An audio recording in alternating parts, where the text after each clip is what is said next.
morning, everyone. Welcome to the regular meeting of the Yuma County Board of Supervisors. This is a regular session. We're also sitting as all special taxing districts. This is the July 1st, 2019 meeting, 9 a.m. We'll start with the Pledge of Allegiance.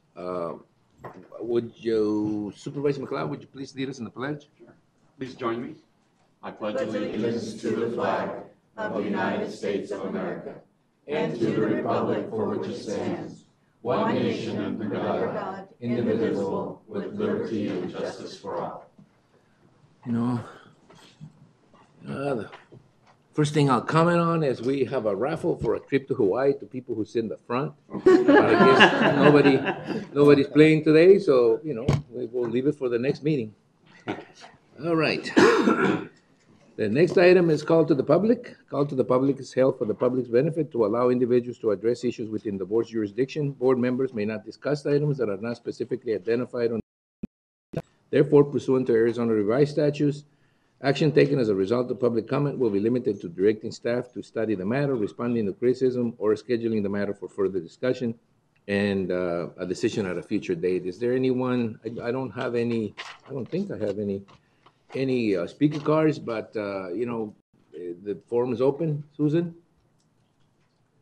Good morning, Chairman Reyes and members of the board. Noida Madsen, Chief Deputy Recorder. I would like to introduce Mary Fontes, our new Elections Director.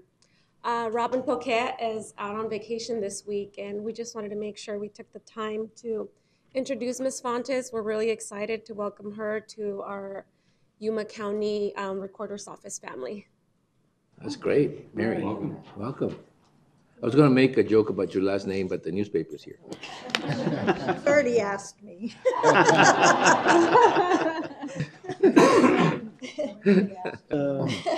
And for members of the public, I am not related. No, don't even go there. Don't go there. I know what I'm telling you. Don't go there. I want to thank you for giving me the opportunity to come work in Yuma County. It's a new experience for me. I started up in Apache County back in 1988, so I'm a long-term government employee, and I did 3 years as election director there. I worked 10 years for the Secretary of State's office, overseeing the implementation of accessible voting devices, in addition to overseeing the voter registration, the statewide voter registration system. And then I moved to Maricopa County, and I worked for them for 3 years in the recorder's office as both the federal compliance officer along with the voter registration director. So I just wanted to give you a little background on myself. Are there any questions from the board? I don't have any yet, Just but have a comment. I'm sure there will be some. Thank you for coming to Yuma. You're going to love it here. Thank you. And, Thank you. You're going to be more human than you ever thought. I'm a human now. yeah. I just want Sure. to say welcome again, Remy. We're glad to have you. Thanks. Okay. Anyone else? Anybody else? The call to the public? Susan, you have no one else? All right. Chris Young is our new county engineer, and you were introduced to him last, think we saw at the him last last time, meeting. yeah. So He looks worn out already. yeah. He looks worn out already. He's losing some of his hair, I noticed. I just want to make a note for the audience that we have discovered this morning that this television is not working, so you can look at the screen if you're on this side of the room. No, this is like a true emergency now. You can't see yourself on the screen, which is better because you will be, acting more naturally. All right, but the next item, if there's nothing else, call to the public will remain open until the end of the meeting in case there's something in there that we need to address as we go down the road. The next item in the agenda is presentations, proclamations, and appointments. And during this segment of the agenda, board members may discuss the presentations and proclamations and may announce appointments to the Yuma County Planning and Zoning Commission or the Yuma County Board of Adjustments. There will be no legal action by the rest of the board. Are there any appointments? Anybody? Any of the board members? If not, then we'll move on to the presentation of the Yuma County line, which is the Yuma County Government Channel, Channel 77. And I remind you, you will not be able to see it on this TV, so please focus on that one. There are many locations around Yuma County where you can go if you need to escape the heat. Our Public Works Department has their own solution for cooling off. And our Housing Department offers a workshop to help educate the community on the home buying process. These stories and more, this is your County Line.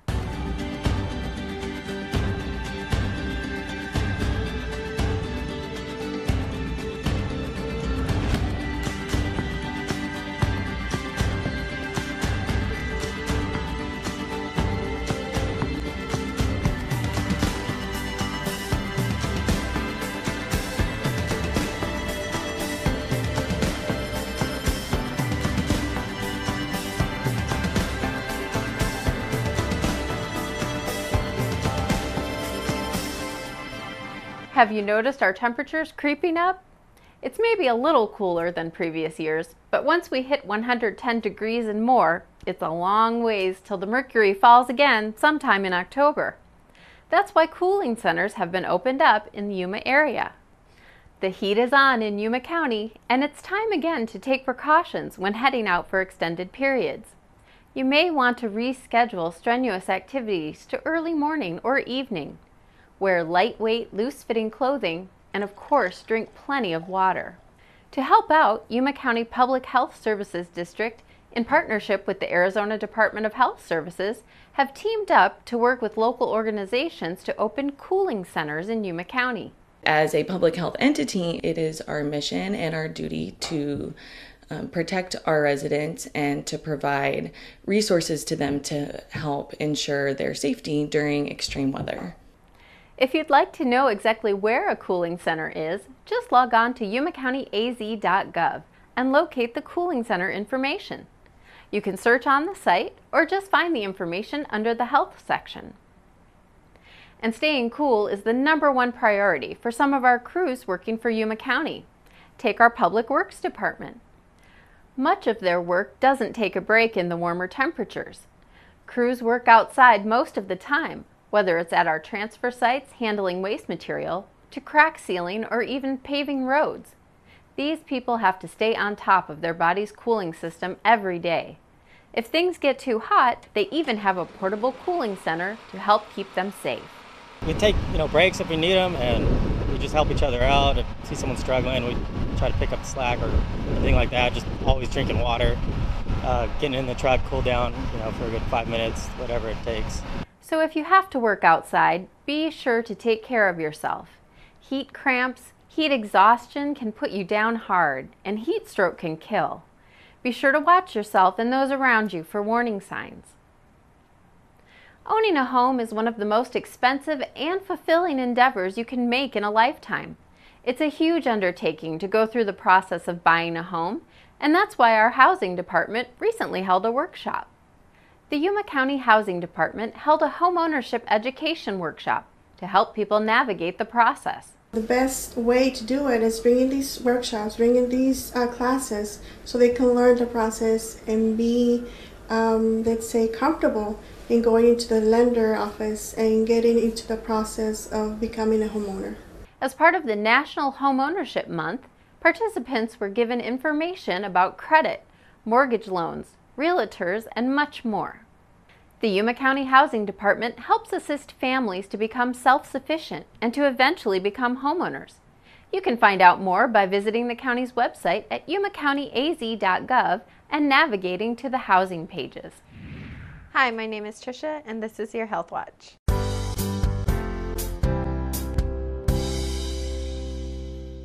More than 50,000 fires are caused by fireworks every year. Take the proper precautions when operating fireworks. Never disassemble or try to make your own fireworks. Don't point sparklers or fireworks at yourself or others. Only light fireworks on the ground and in areas that are dry and fire resistant. Don't attempt to light multiple devices at the same time. Never allow young children to handle fireworks or sparklers. Always keep a portable fire extinguisher close by. Also keep a water hose or buckets of water nearby to put out fires. July is one of the peak months for grilling fires. Enjoy grilling your favorite meals this summer while also keeping your family safe. Check gas grill hoses for cracks, holes, and leaks. Never grill indoors, in the garage, in any enclosed area, or on a surface that might catch fire. Keep the grill at least 2 feet away from any outdoor equipment that can catch fire quickly. Keep an eye on children and don't leave the grill unattended.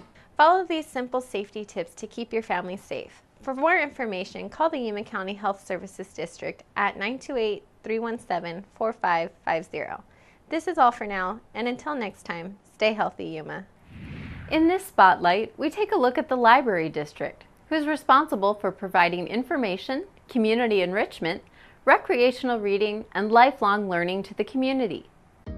The Library District, we're always looking for the next program or service that we can offer. We currently are working on an app to make it easier for patrons to use the library if they're using their device. There are 8 total libraries. We have the main library, Heritage, Foothills, Welton, Somerton, San Luis, and then we have 2 located inside of schools at Dateland and Roll. We offer free Wi-Fi, computers that they use, and then all the items that people can check out. You can check out from a physical book to an ebook to movies to music.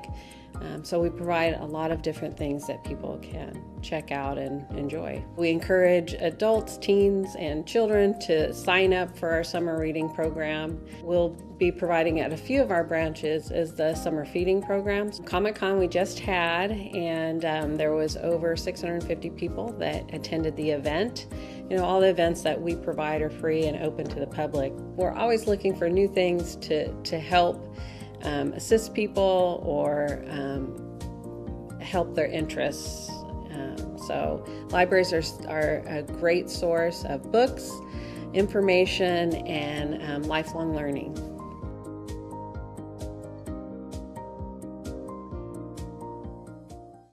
To learn more about the Library District, visit yumalibrary.org.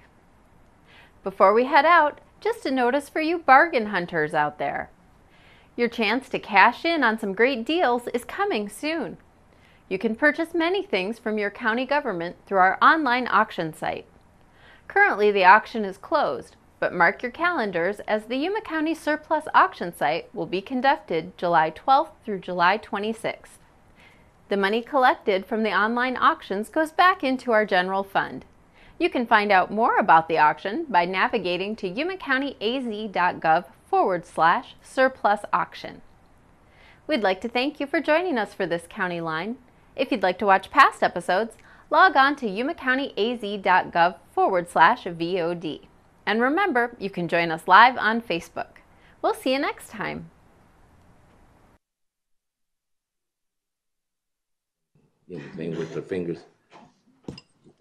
I think I told her twice. She ignores me. It's okay.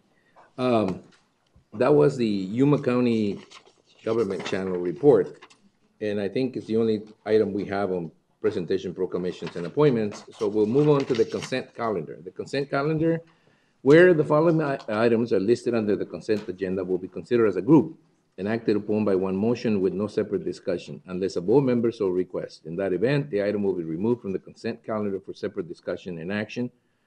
There's items 1 through 11. I think we have a note saying that item 5 is not to be considered, is to be postponed. Is that correct? So we will, item number 5, we will pull out.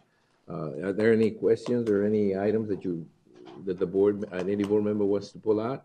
If not, then I'll entertain a motion to approve items 1 through 11 with the exception of item number 5, which has been pulled from the agenda. There's a motion and second to approve items 1 through 11 with the exception of item number 5 that has been pulled for further discussions. Any discussion on anything? No? All those in favor of the motion signify by stating aye. Aye. Anybody opposed? Motion carries. The consent items have been approved, and we move on to discussion and action items. And the first one is county administration to approve and authorize the chairman to sign an agreement between the Yuma County Board of Supervisors and the Yuma Regional Medical Center for its medical examiner services in the amount of $236,708 for the period of July the 1st, 2019 through June 30th, 2020, with options for annual extensions up to 5 years total. Susan? Chairman, members of the board, the Yuma Regional Medical Center notified us that they were discontinuing their contract with Dr. Alvarez, and he had been our medical examiner for a number of years. And so we have now switched to contracting directly with them. They will have some pathologists on site in-house to provide the services for medical examiners. So it's the same price as we have been paying last year and that we budgeted for next year. We have a budget, right? It depends on, I mean, it's a fee. It's a service for a fee, isn't it? Flat dollar amount? So it doesn't matter, huh? Okay, any of the board members have any questions? I have a question here, Mr. Chairman. Couple of questions, really. Are the pathologists, are they clinical or forensic? Pathologist, can they do both, or are they one or the other? That is a good question. Dr. Alvarez frequently would forward forensic examiner duties to Tucson and to Phoenix. So I am not aware whether the pathologists that the Yuma Regional Medical Center is contracting with have that forensic opportunity or experience, but I will get back to you on that, so I'll find out. So I was assuming that it was going to continue to be the same level of service that we've received. I think he was clinical. I think all the forensic had to go to Tucson. But, okay, that kind of leads into the second question. If it's a forensic autopsy that has to be done, who picks up the additional expense? Is YRMC going to pay that, or do we have to pick it up? Currently, the county pays for all the services for medical examiner through this contract. Okay, so any extra stuff would still come from us if there was something that had to go to Tucson. This is the maximum price. Okay. So we would not be paying any additional funds other than what's in the contract. Mr. Chair. So in other words, if we have, heaven forbid, quite a few people have to have a forensic Autopsy. autopsy, then we would not exceed the amount that we have right there. Correct. They would somehow. They would have to be absorbed by the pathologist group or YRMC directly. Got it. That's what I'm. Okay. Yeah, but I know there's some like homicides, suspicious deaths, SIDS, those all have to go forensic. So, okay, just want to make sure on that. All right. Okay, any other questions? If there are no other questions, I'll entertain a motion to approve item number 1 as presented. So moved. Is there a second? Second. There's been motion and second to approve item number 1 as presented. Any more discussion? No discussion. All those in favor of the motion signify by stating aye. Aye. Anybody opposed? Motion carries. Item number 1 is done. Item number 2, which is the county administrator and all special taxing districts, is actions from us regarding the Yuma County annual budget for fiscal year 2019-2020 as follows. A, conduct a combined public hearing on the fiscal year 2019-2020 annual budget and the truth and taxation, primary and secondary property tax levies. Adopt resolution number 2019-24, a joint resolution of the county, the Yuma County Flood Control District, Public Health District, Jail District, Library District, and all improvement and special districts, adopting the Yuma County budget for fiscal year 2019-2020. And the third, which is C, adopt resolution number 2019-25, a joint resolution of the county, the Yuma County Flood Control District, the Public Health District, the Jail District, and the Library District, adjusting employee compensation and program funding. Okay, that opens up the item for discussion. Do you want me to open up the combined public hearing at the beginning? Might as well. Yes. Okay, well then I am opening up a combined public hearing on the fiscal year 2019-2020 annual budget and the truth and taxation, which will be the primary and secondary property tax levies. Anybody in the public that wants to address the board on any items on the agenda? I mean, not in the agenda, but on this particular item in the agenda? Not any questions from the board? Well, Mr. Chairman, I was thinking that we should probably start over on the budget, make a bunch of corrections today. You were thinking wrong. He's a funny guy. Mr. Chairman, I'd like to rethink our pay for performance. Oh, come on. Touche. You better move this along quick. All right, then, if there's nobody else and the board here don't make any sense anyway, we'll move on to the next item. Do we leave that open or do we close it legally? do we leave the public hearing open throughout the process, or do you want me to close this portion and move on to the next one? Conducted your public hearing, you can close. All right, well, then I'm gonna officially close the public hearing portion of the budget hearings, or the budget, and move on to adopting resolution number 2019-24. These are just the resolutions that implement, or, set in the book, the implementation of the different fees and the different adjustments that we made. There's resolution number 2019-24, and there's resolution number 2019-25. They basically are the technical tools that need to be approved for the budget to be actually an acceptable budget for the state. Does everybody have an opportunity to look at 15? A lot of information there. Right. Unless somebody wants to open up an item in the budget again, I would recommend that we go ahead and start by adopting resolution number 2019-24. Is there a motion? So moved, Mr. Chairman. Is there a second? Second. There's been a motion and a second and a third. You just have to pick the second, the third, it's okay. To adopt resolution number 2019-24. Is there any discussion on the resolution? If not, all those in favor of the motion signify by stating aye. Aye. Anybody opposed? Motion carries. Then we move to adopting resolution number 2019-25. Do I hear a motion to that effect? So moved. Is there a second? I'll second it, but there's some discussion, please. All right, there's a motion and a second to adopt resolution number 2019-25. There's some discussion on this item. Supervisor McLeod, with a question? Yeah, I just wanted to point out to the board and to the public, our employees. Compensation? Yeah, it's on the compensation. Don't we have that No, discussion on that later on? So on the second page, under number 1 and D, the pay for performance that my kind colleague just brought up, the effective date is the last full pay period in June of 2020. So in effect, while we budgeted for it, it will not take effect until a year from now. Is that correct? Well, this.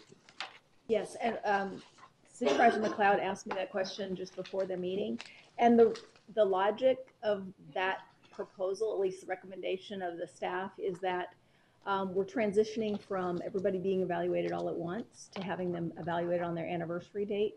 So a department director, this gives a department director the entire year to evaluate everybody's performance, and at the end in June to look back and determine which of those 10%, which 10% of their employees are eligible or should be proposed for this above and beyond criteria. They will give an additional 1% in June, but it carries forward, from then on. So that's the rationale, because if you start choosing people at the first part of the year and you run out of your 10%, and you have someone who's getting evaluated in May and go, oh, Yeah, I would have liked to have recommended you for above and beyond, but I've already identified my 10%. Then it allows the department director to have the full spectrum of all their employees' evaluations before they make that decision. That's the logic behind it. Well, but didn't we budget for it though this year? If you really begin it June 1st, well, it would still be within the budget year, but it would only apply for the last month. Is that the way you? There's going to be a little rollover then. Right. I wanted you to know the full cost of that. It's a full year's cost of that program, even though it doesn't take effect until June. But that is an ongoing cost that you would need to budget. Is there any leeway in the process for adjustments to be made as long as they're within the budget? I mean, I remember a long time ago we used to budget a little bit differently. We used to budget by department, and then we used to allow the department head to have some flexibility within the department. For example, let's say you had a vacancy that you carried 6 months or 8 months throughout the year. The department head could come over to us and say, look, I've got some extra money in the budget. I'd like to do this.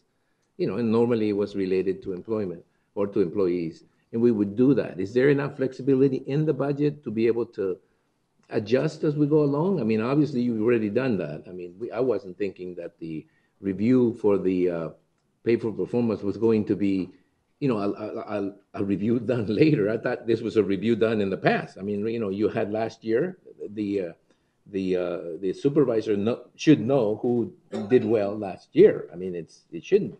I mean, I know that the tools might not have been there, in specific tools, but obviously tools were there to evaluate people. And if you wanted to evaluate someone and he exceeded, there's going to be a problem anyway, because you're going to be evaluating people at their anniversary date. So if you run out of the 10%, with the first 5 evaluations you do, that's it. I mean, you can't, even if you have a person or employee that exceeds, if he's evaluated, say, in May of next year, I mean, the supervisor may not have access to that 10%. He might have already finished it. Right, that was the logic behind waiting until June to identify those individuals. So But how would you do that then at a specific point in time, like June 1st, you chose the 5 people or the 3 people? Is that what yes. Is that what the idea is? It would be is? the 10%, the up to 10% by department. Would All right. all be identified at that time. Mr. Chair and Susan, and every year it may be a different person, and every year it'll be in June, and then it'll impact their pay from July. That point on. That point on, right. Yeah. It's Okay. an ongoing I get it. salary. So that's the purpose then. Yeah, That's what so happens that- June 1 Yeah. each year Right. Yeah. when that evaluation is done. Assuming the board approves that program in continuing years, yes. And I suppose that again gives the supervisor some leeway in doing some adjustments throughout the year. Right, so they don't use up their 10% and realize they have really great employees who haven't yet been evaluated. Yeah. And they've Complications, It's just it too was in the complicated. details, man. Yeah. Just get But rid of were you getting it in there slowly but surely? Well, and if the Mr. purpose. Chair, Not I have to have wait one a other year. question. I've been trying. The law of Nobody's been unintended trying to consequences. ignore Go ahead, Supervisor Patrick. Sorry, it's the blue you're wearing. I noticed your red, white, and blue for Yeah, the well, 4th of it's, July. it's July. That's wonderful. I know, Supervisor Simmons, I've been waiting for a moment to give you the time to say something, hoping you forget what you're going to say. No. So, I Supervisor Patrick, have finish one up more the line of question. thinking. If the and we'll move on supervisor to you. chooses not to use that 10%, they're not obligated to have to use it, correct? I would be dumb, but yes, they're not. Obligated. No, they're not. Okay, There are a thank bunch you. of dumb butts in their department. Okay. Supervisor Simmons. No, just kidding. So it wouldn't be retroactive, if we're waiting till June to give them their pay for performance for their anniversary date, we can't make it retroactive back to where their anniversary date was, like we would have given it to them on their anniversary. This is not an anniversary date increase. This is the above and beyond program that's separate. And so on their anniversary date, if they've meet or exceed expectations, they'll get a 1% at that point. No matter what. If you remember, the Okay, so this is on baseline top of budget that. includes 2% July 1st And then and 1%. 1% on your anniversary date. This is above and beyond that, and it's for above and beyond performance. So it's not related necessarily to your performance evaluation. Is there something, and we're developing those criteria right now, is there something that you have done that's like you came up with some innovative idea that's saving the money, saving the county $5,000 or something? Those kinds of that's the above and beyond criteria. It's not just doing your job really well. It's doing something extraordinary that they want to recognize, up to 10% of their employees. Okay. And Mr. Chair and Darren, and it stays with them as part of their salary for the rest of their term. Yeah. Yeah, what their happens- employment. That's what I'm looking at, to make So sure. it would also be based. It's like for compound their- interest. The moment they get that increase, it will be considered when the It's next part of their increase comes up. retirement. Yeah, if we give it to them in June, and then July, if we do the 2%, that's included with that 2% on top of it. Okay, yeah. The only, I'm sorry. You want to consider maybe just January 1 being the It implementation? would not work as well, because then you still will have the same problem. You will have 4 or 5 more months of the year to get to it. I didn't like it particularly, but yeah, but the point is, what happens if you don't evaluate that person until, like I said, May, or until, April? Their And then you employment, realize yeah. that, okay, well, you've already done it in Or- January, but you don't have any way of doing it anymore. Or what if they don't come up with that idea until April? And then all of a sudden they come up with this amazing idea and you've already given it away. I think once it's 10%. set, And then you get once to it's the set, next then fiscal year. once you set the date when this happens, then it goes on forward. If approved, then it goes on forward, and then everybody knows that. And There's this a is, date certain. this is our first time doing this, so we'll be learning as we go, but I think the idea was to make sure that you have the ability to have evaluated all of your employees. They have basically at the end of the fiscal year, you look back and say, okay, And then you make a decision. which 10% of my employees, up to 10%, really went above and beyond, and then you recognize them at that point. And then, you know, people are not gonna mess it up after their evaluation, you know, and say, okay, well, I gotta do this well all year long, not just, you know, until January. It happens. It happens. So anyway, the only issue, well, not issue, but the only question I had is with the housing department, because I know that the housing department has different levels of funding, different sources of funding, excuse me, and so they're sort of hemming and who can and who cannot get a salary increase, because their salary increases technically have to be approved by HUD, which makes it difficult. I don't know how many employees fall under that, how many don't. I just don't want the ones that don't fall into that to be put in the same boat as the ones that do. So are you guys working on that? Yeah, we did work with housing department staff, and so we have found the ability to fund the 2% increase in July, but they don't have funding to fund the other pieces of the compensation. So they will all be getting 2% in July, but they won't be participating in the other programs. Because We're of hoping fund? that, yeah, because of federal their funding, HUD comes funding from is the not feds. available for all of that. So hopefully when we get into next year's funding cycle with HUD, those numbers will be conveyed to HUD that show how much we need for actually funding the organization. But the only caveat to that, and the only thing that I would like is, I would like the director to have the flexibility of, you know, of asking that question during the year of HUD, because sometimes they do make decisions within, you know, sometimes they have the flexibility. I mean, some of those programs have like a 10% flexibility rule that if, you know, if it's within 10%, you can move funds from one place to another. I just don't want to cut off the ability for that to happen. I just want to make sure that that's in the record, right? Right, and that the HUD funding is on a different cycle than Yeah, our I know. budget, so we always have that opportunity to adjust. If we get additional funds from HUD, we bring it to the board of supervisors to do a budget amendment and to appropriate those funds. And that's to what I wanted to identify make where they're clear, gonna be used. that we can continue to work with them throughout the year in case, you know, I just didn't want to make them feel like second-class citizens because they're getting funding from someplace else and we're making decisions. We're the ones making decisions on their salary increases anyway. I just want to make that point. Is there anything else? Anything else on the employee compensation? Yeah, this is remarkably detailed. I don't remember seeing it in this form before. Oh, yeah, it's been in this format, I don't know if our HR director's here, but it's been in this format for a long time. Hasn't like this? And it's grown over time to be even more Yeah, it's specific. grown. Because we have some individuals in departments that say, well, it's not in here that I can't do it. And so it creates some problems with inconsistency and people trying to do things that they really shouldn't be doing that we didn't specifically identify. So we're trying to specifically identify things people can do and things people can't do. So to not allow for funds to be used in a way they're not intended. Government at work, more regulations. Yeah, it was pretty, I can tell. I can tell. But anyway, it was very detailed.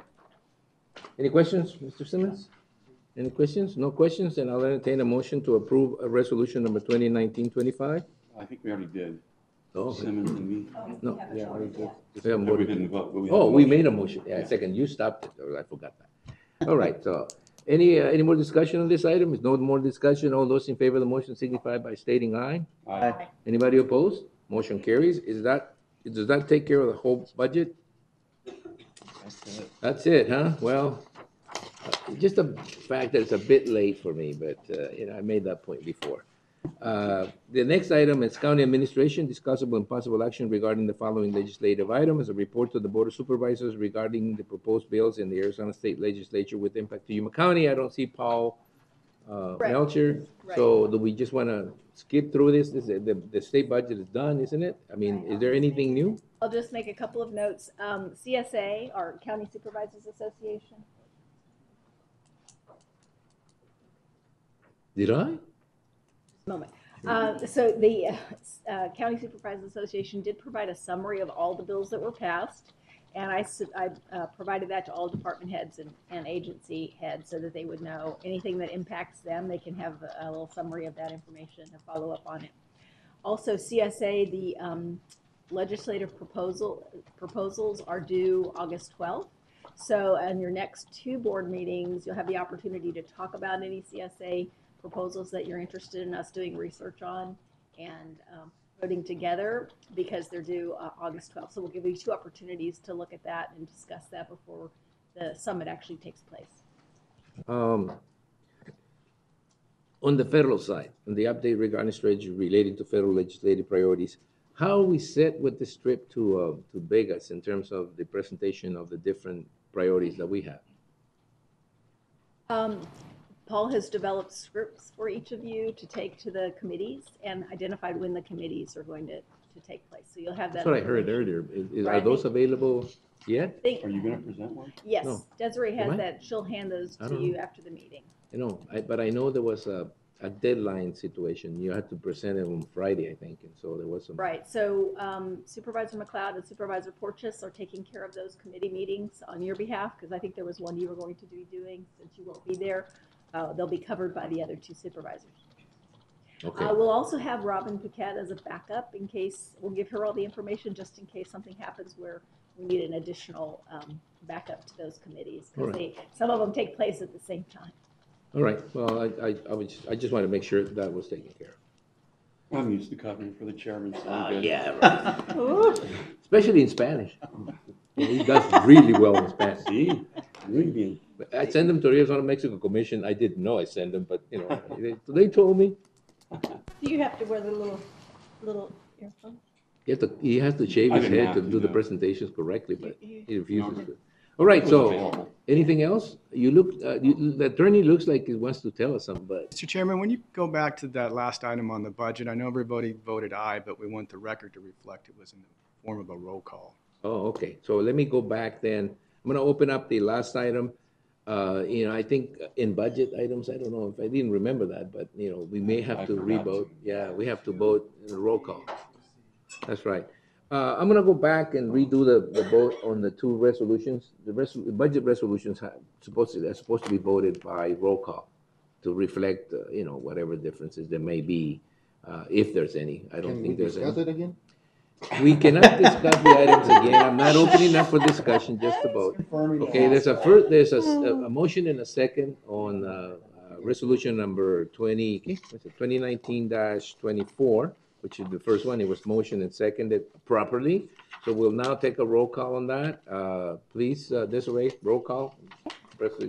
Supervisor McLeod, Aye. Supervisor Porches, Aye. Supervisor Simmons, Aye. Supervisor Pancrazy, Aye. Chairman Reyes. Let me explain my vote. No, I'm just kidding. Aye. The Motion passes. carries. We will move on then to item number, the next item, which is resolution number 2019-25. There's been a motion and a second, and there's plenty of discussion that's taken place.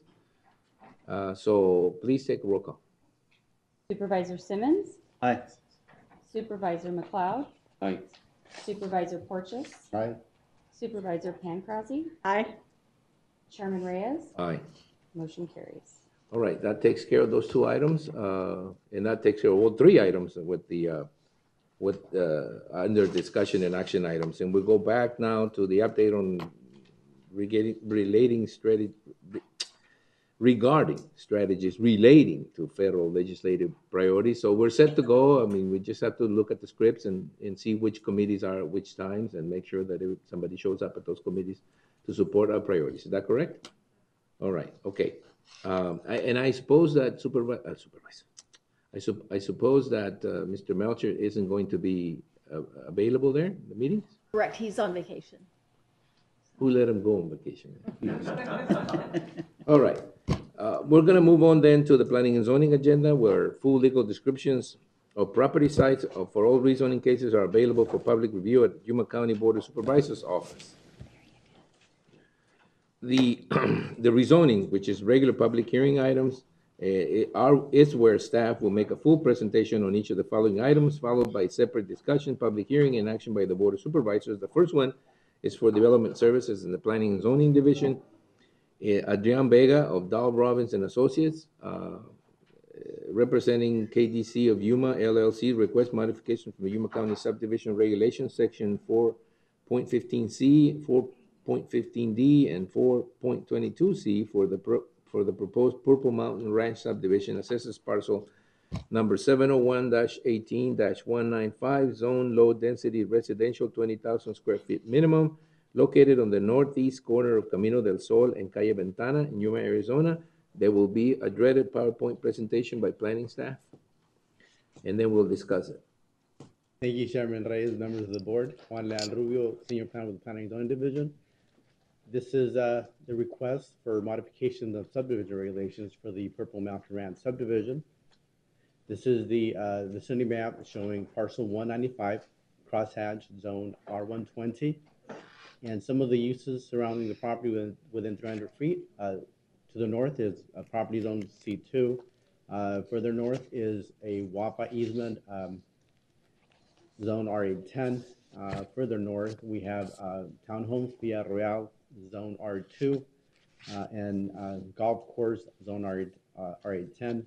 We also have single-family residence within R120 zoning. To the northwest, we have property zone C2. To the northwest also, and to the west, El Camino Casitas, more townhomes, zone R2. To the south and further west, R810 golf course, and further south and to the east, we have Mesa del Sol number 2, and some R16 zoning, currently open desert, and R810 open desert also. The modifications being requested, as you mentioned, a modification from section 4.15C. This is the major collector street. It is requested by the developer not to improve Camino del Sol, and a modification to section 4.15D, a perimeter road, being requested that the developer not improve Calle Ventana, and modification to section 4.22C, sidewalks, requested by the developer not to provide sidewalk along Camino del Sol. This is the proposed map of the Purple Mountain Ranch subdivision, and I've marked in red where the modifications are being requested. And the commission and staff agree to approval of the modifications as requested by the developer. That concludes our presentation. Well, any questions from the board? I mean, this is not going to be one of those things that we approve now and then later on we get to have all the residents out there complain that, you know, we should have asked them. Mr. Chairman, I think that I went out and looked at it yesterday. I think it'll be a really nice addition because those huge, beautiful homes down at Mesa del Sol are above it. And then the golf course, I mean, the tennis are right below it. It's a big old desert out in the middle of Mesa del Sol. So No, it's fine. I don't think we have a problem with the development itself. It's the modifications that I'm talking about, and modifications that don't require improvements to roads, or obviously, if you're not going to improve Camino del Sol, there's no point in putting in sidewalks. I mean, you know, without the road improvements in there, the sidewalks will crap. You know, the heat would just make them expand and contract, and it would be a mess instead of, you know. But because of the quality of life issues and people wanting to walk on paved, I would have kind of liked it if it had been something like, okay, we're not going to do sidewalks. We're going to do like a walkway or a pathway or someplace where people can walk in the mornings or in the afternoons. Those kind of things appeal to me, but not doing anything on there, just kind of, I was just taking a little bit back. I mean, I know the commission approved it and the engineering department said yes, but what I'm thinking more in terms of, okay, what can you trade off for? I mean, fine, we're not going to ask for a street because there's no point in a street, but would we like to instead have a walk path, or I don't know. There's, Mr. Chairman, there's currently, if I remember right, there's sidewalks along Camino del Sol just to the north of that. Is there?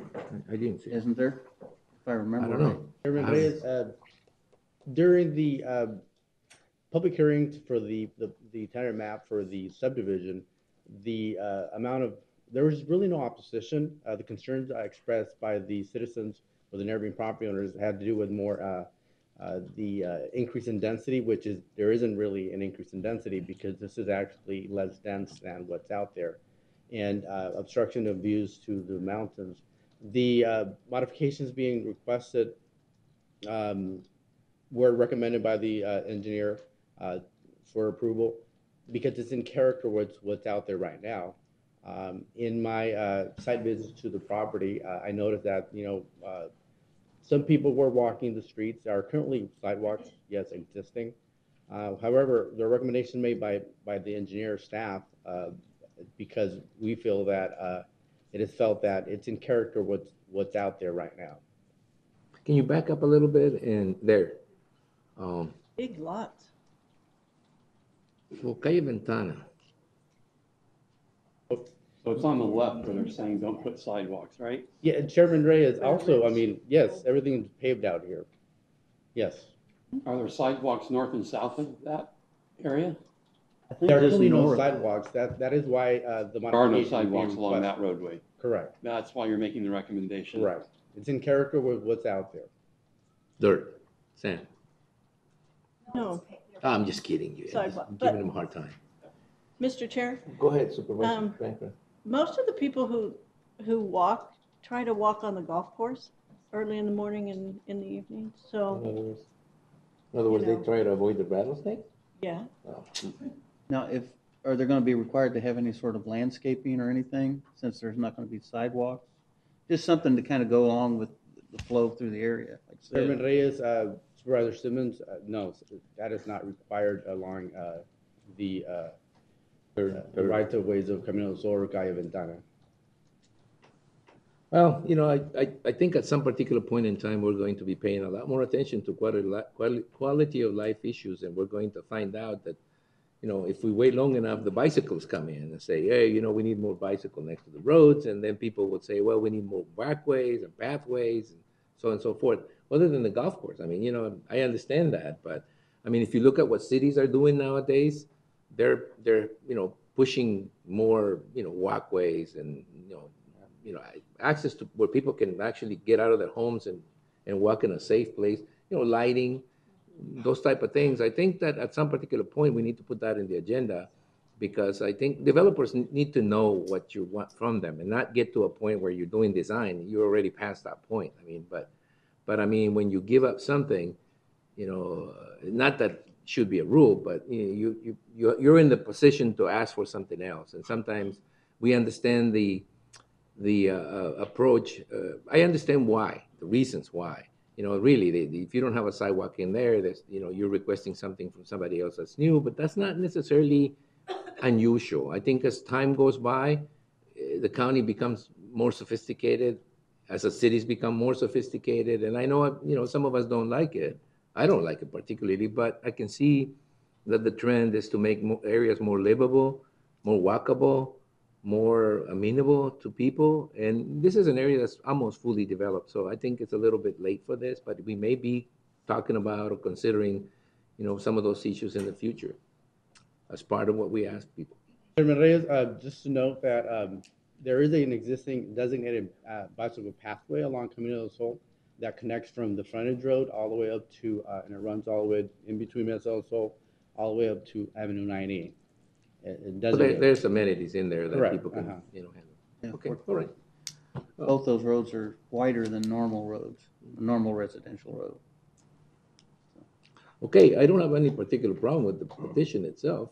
Is there any other questions? And I'll open it to the public, because I need to open it to the public hearing. So, no more questions from the staff? For the staff? No. I'll open it to the public for public hearing, and for the applicant, if he's available here to discuss. Good morning, everybody, ladies and gentlemen. I'm Jim Curley, 6720 East Mission. I'm the owner developer. Just here in case you have a question. Calle Ventana has no landscaping along the adjacent line. I'm planning on doing some landscaping consistent with what's just been recently replaced on Camino del Sol. They just replaced that whole strip all the way through there. It looks nice.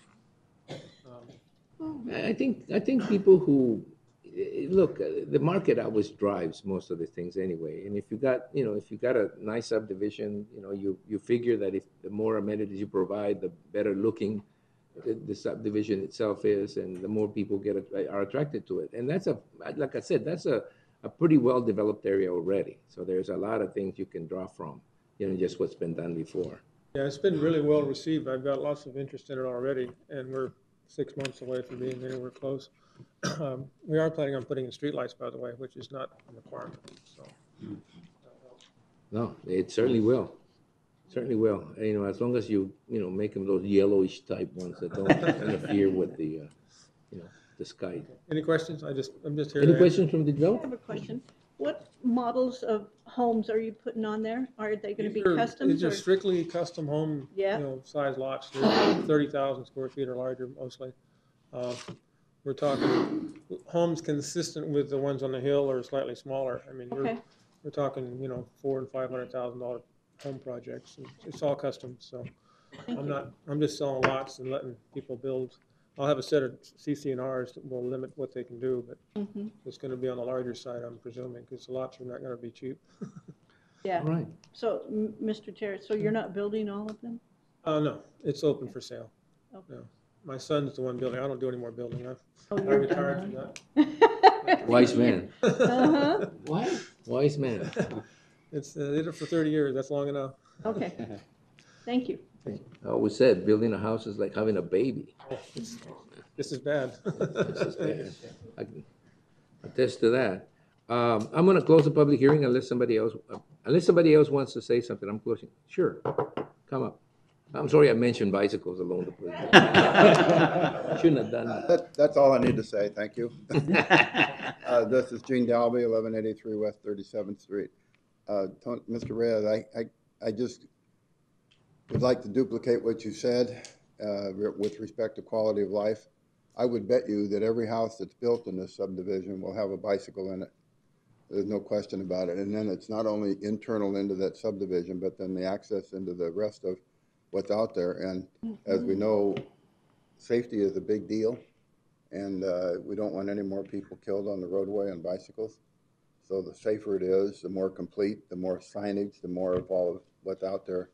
But thank you for the comments, reference quality of life, and all the rest of it that makes Yuma a better place overall, Yuma County. Thank you. You know, and I actually hadn't seen him. Otherwise, I might have mentioned it twice.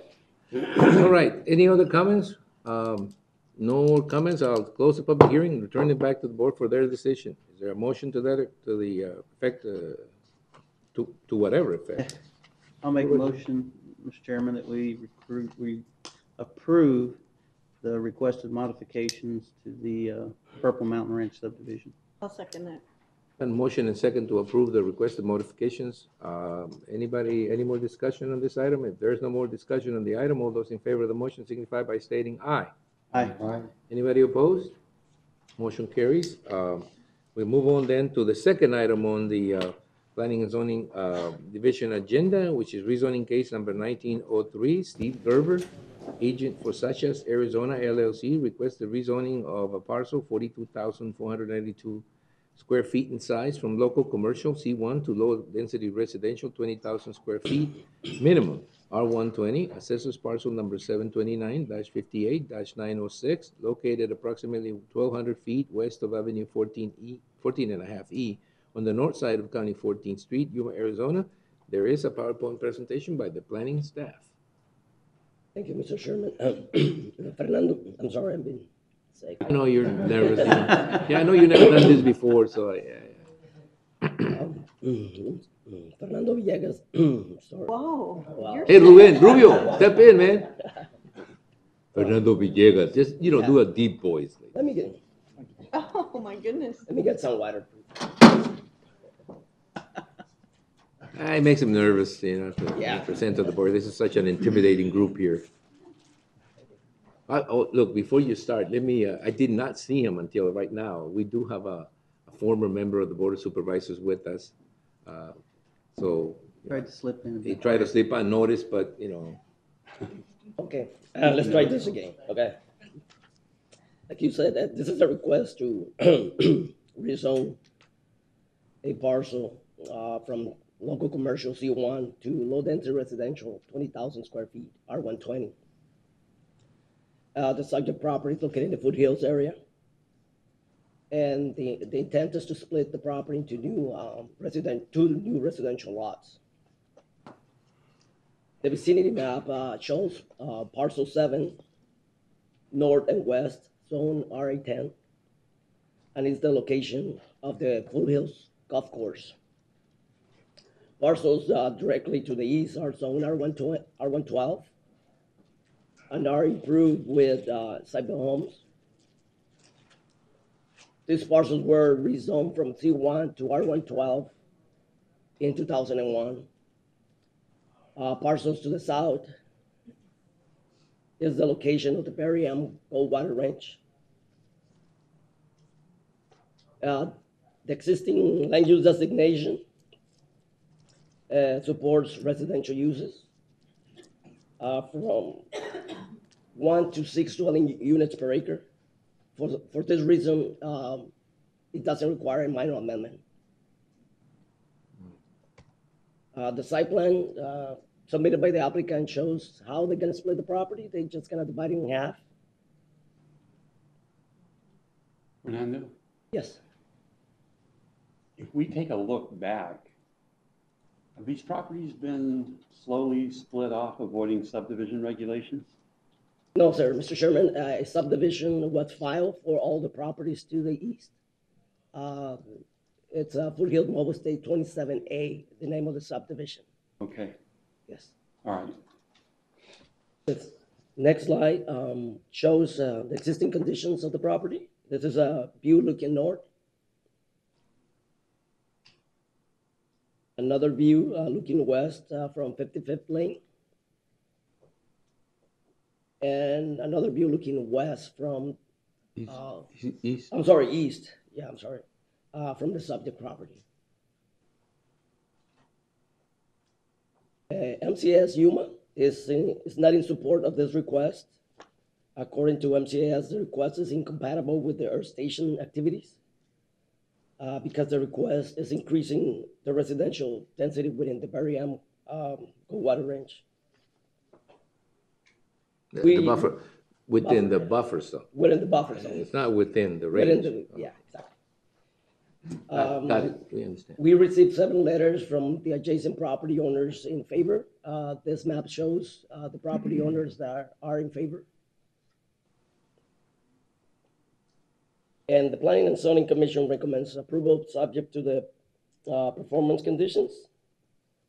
Performance condition 1, within 60 days of approval by the Board of Supervisors, a signed notarized waiver shall be recorded, a recorded range disclosure statement, and a recorded application disclosure statement. And performance condition number 2, within 1 year of approval by the board, the property shall be split in accordance with the site plan by means of a land division permit in accordance to section 507 of the Yuma County zoning ordinance. Mr. Chairman, this concludes the staff presentation. Any questions for staff? Any questions for staff? I'm going to open it to the public. It's a public hearing. I'm opening this item to the public. Is there any comments? Good morning. Good morning. Good morning, Mr. Chairman. Good morning, supervisors. Gabby Black, Marine Corps Air Station Yuma, Community Planning and Liaison Officer. So MCS Yuma is recommending denial of rezoning this parcel to residential. And the reason why is because it does fall within the BMGR buffer zone. It's within 0.02 miles of the northern part of the range, and it's also under restricted airspace. So the BMGR buffer zone was developed and added to the Yuma County 2020 Comprehensive Plan. And in that area there, it basically establishes guidelines for 1 dwelling per 2 acres. And the reason why they did that is with the joint land use study, the joint land use plan, the Yuma Regional Development Plan, they all came out in support of the Arizona Revised Statute 288481, and Yuma County went forth and developed this comprehensive plan in order to protect the interest of MCS Yuma and the ranges by developing this buffer area up to 3 miles, and depending on where the location of the parcel is, will depend on the density of the residential area on that there. Additionally, we understand that the residents are in favor of developing this because it is zoned commercial, which is compatible with the BMGR buffer range, and they would rather see something like a home there buys a Jack in a Box or a business. Very understandable.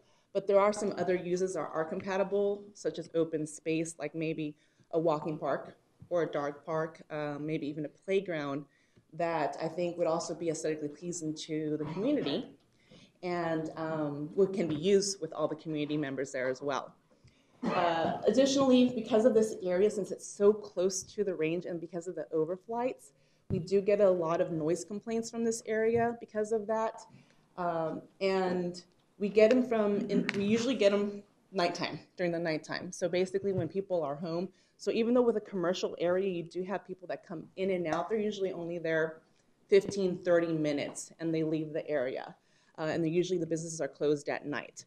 But at nighttime with residential population there, when they're home, that's usually when we get the calls there because operations continue all the way up until about 10:30 at night.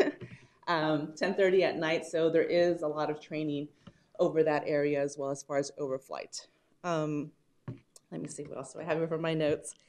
The other thing too that, reading all of these like joint land use studies and reading the Yuma Regional Development Plan, whenever there's contradicting guidance, like for example, in this case where you have land use designation that states residential for that area, and then you have the BMGR buffer zone that states basically 1 dwelling per 2 acres, a lot of the guidance here usually states that you should use a more restrictive standard. And in this case, I believe the BMGR buffer zone is a more restrictive standard to adopt. Right now with the installation, we are increasing our operations. We're changing from the Harrier to the F-35. We have two squadrons in place, but once everything is done, we're gonna have a total of 72 F-35 stationed here at MCAS Yuma. That's including our test and operational squadron for VMX, because they're gonna have some as well. We're very fortunate. We are so fortunate and we're so thankful because Yuma is such a supportive community and we are not restricted with the number of operations that take place here at MCAS Yuma. And currently, I believe last year we had about 185 to 188,000 operations that took place for MCAS Yuma as far as airfield ops. There are some other communities in Arizona. Will you explain what that is? What airfield operations? Yeah. So they have, so basically, so just a couple of examples. Say, for example, that you have an aircraft that takes off. That's counted as one operation. And then eventually they come back and they land. That's counted as another. So you have 2 operations there, even though it's one aircraft. You have touch and goes where they come in, they kind of just touch and they do that. We also have V-stall, which is where they hover, like for the F-35 and the Harrier. You have Stowball, which is a hybrid of the traditional, which comes in and flies in, and the V-stall. So it kind of hovers and does the same thing, but it's a little bit different. And that's from the F-35. That's the aircraft that does that. Like I said, there's many operations they also have where they just, our helos come in and they do the landings as well. So all of those are considered operations. Any type of sortie, they count that as a number. And like I said, we're very fortunate here in Yuma because we do have such a supportive community. Our weather is ideal, and we're not restricted as some of the other air installations are in other areas. Like for example, both Luke and ourselves, we have F-35, and unfortunately for Luke, they're restricted to 75,000 operations over at Luke Air Force Base, where we're not. And we do have a lot of transient units that come here to train because we have the Barry M. Goldwater range, because we have the Chocolate Mountain Aerial Gunnery range, and because we have ideal weather where they can do visual landings and visual training and not rely on instrument training as well. So these are all, these are all things to take into consideration when it comes to the operations and the impacts. And we never want to be in a situation where it affects the public health, safety, and welfare, and while sustaining the mission as well. So I understand, like I said, that there's residential around here, around that area, and you have the golf course, but we don't want to compound the situation by adding more residential to there. And these homes were all, not all of them, but these homes were built before the 2020 comprehensive plan was put into effect because it was around 2001, and this was put into effect in 2010. So the BMGR buffer zone wasn't in existence back then. So obviously, this is something where it was adopted to increase, to support the Marine Corps mission, but as well as help increase, the county's growth as well, in the sense of identifying areas, like, for example, 2 acres per one dwelling. I think we got it. Yeah. Yes, Supervisor McLeod. Hold on a minute, Mrs. Black. So I have a question. Yes. You see, if this is allowed, and we do this very, very often, as you're aware, require navigational disclosure. Okay? So what do you do with somebody that complains and they have this recorded on their deed? That cannot be a valid noise complaint. It should not count toward anything. Does it? It does, in the sense of, so we record all complaints that come into our office, and then we go and we touch bases with our operations department to ensure that the pilot that was flying over, they were within the parameters of their flight heights, to ensure that what they were doing was correct. And pretty much in all cases so far, it has been where they've been following protocol on that. The big thing when it comes to noise complaints is eventually what happens is community members will start, calling their senators and their representatives, and they, write letters, and that's when the attention comes down to MCAS Yuma to really address that. And we try to educate the community. One of the things that we also do, for example, if we have somebody that's a constant noise complainer, constant noise caller. And what we try to do is either bring them onto the installation to show them, hey, this is the reason why we have these operations and these events. And we usually put them, for example, on the Weapons and Tactical Instructor VIP helicopter, where they become part of the evolution. And they go out there to Kiwanis Park, and they can see, and they get a video, and they see all the training that goes on the range and the reason why the Marines train in order to prepare themselves, for combat. So basically, if things are compounded and eventually you do have more and more people complaining and calling and having issues, then it's escalated higher up, and then eventually it's taken out of our hands. Yeah, but I think you should be fighting back with the navigation disclosure. And we do state that. But what happens is whenever somebody buys a home, they're so excited, they have that big old package of paper to sign, and they don't read it. A lot of people don't read it. I would be highly supportive of you pointing it out to them. And we do. We always tell. Signed this. We do tell individuals that they did sign a right. range Yeah. disclosure, navigation disclosure statement, but it's still. It doesn't really. Do you post at all, like in front of there, that this is an airspace and that they will be testing? I mean, do you actually have a sign in there that tells people? There is signs around throughout the perimeter of the BMGR that says U.S. government on there. It doesn't have necessarily that there's overflights over that area. That's something, like I said, when it comes to real estate matters, we rely on the realtors to make sure that and the county to make sure that document is in there, and that's their due diligence, basically. All right. Mr. Chair, may I make Sure. one comment? Coffee. As a legislator, I got some complaints, and so I went and to MCAS and discussed it with some of the folks. And the way it was set up then, I can't speak for now, but the pilots have to stay so far up. Mm-hmm. And then when those houses are right there on the edge, they stay this far up, and then when they have to come down almost vertically like this. So they come right down over those, on the other side of those houses, and come down, and those windows go. Sorry, but they do. And can you repeat that? And yeah, really, huh? And that's what causes the complaints. But I mean, I'm not sure if with the F-35 it'll be the same. This was with Harrier, so. Well, and we are increasing, for example, our rotary wing operations, so the helos, and then also the tilt, which is the Osprey. So there is a lot more operations as far as that. And those are usually the ones that will rattle the homes, are the helicopters, because it takes so long for them to transition to the airfield that you really feel. I mean, I think one time, because I live out there in the foothills as well, I paused my TV and I actually counted the seconds. And where my house was really rattling, and I believe I got to 11 seconds where it finally stopped. So as far as with the F-35,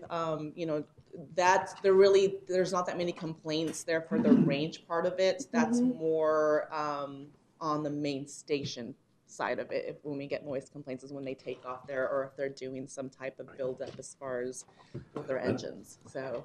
And Mrs. Black, I'd like to commend you. I don't think we've ever had this long an explanation about it. Never. I'm passionate, I've been here 30 I'm years. excited. Yeah, I noticed. We noticed. You have a very receptive audience here, but anything else? Anything else? No. Thank you. I Thank can you tell very you much. those new aircraft are very loud. I have the privilege of hearing them. They fly right over my house. They are the sound It's of freedom a for different you. flight pattern than the Harrier was. Yes, and The actually Harriers didn't bother us. Yes, and talking about that, actually, our air installation compatible use zone study was just completed, and it was, we finally got the approval to release it to the public last week, and we're going to be holding our open house on July 17th at Pivot Point at 6 p.m. We don't charge for spots, but My calendar, yep. Yeah, so we're really excited for that too. It really concentrates more on the main station because it's looking at the F-35 and the noise contours on there, as well as the safety surfaces. But we're really excited to present that as well to the community. Okay, Again, one thank more you very comment much. and I'm done. You sure? Yeah. Okay. On this Go. so far. For the day? I live in the valley, and the Ospreys and the helicopters all fly over my house, directly over my house, to get to the chocolates. And so I also have the same thing where you have to turn up your TV because they're so loud over your house. Yes. So. Sound of freedom. I just call it. That's It's the exactly sound what of I say. freedom living in Yuma. The sound of freedom, and if you're filling out one of those disclosure statements for real estate, you always put yes. Are you within the military's area? Yes, because just about everybody is. All right. Thank you, Mrs. Black. Okay. Thank you. So just get better at telling people. Is there anyone in the that have public that would disclosures like to come. counter? Or have them call me.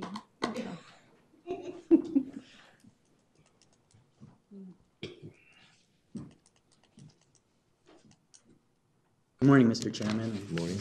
board members. I'm Steve Gerber with Nicholas Engineering, 1851 West 24th Street.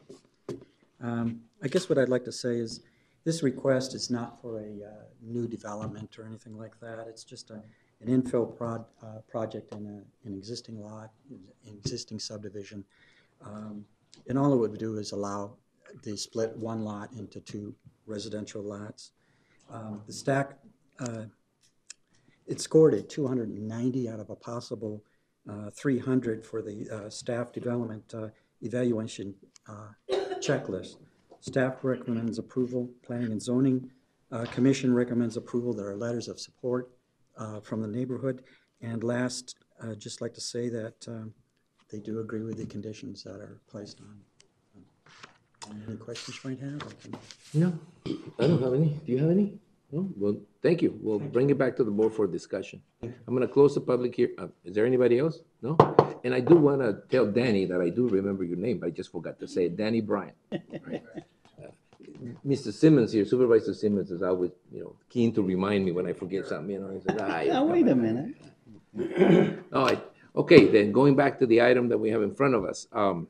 Board of Supervisors, board members, do you have any comments?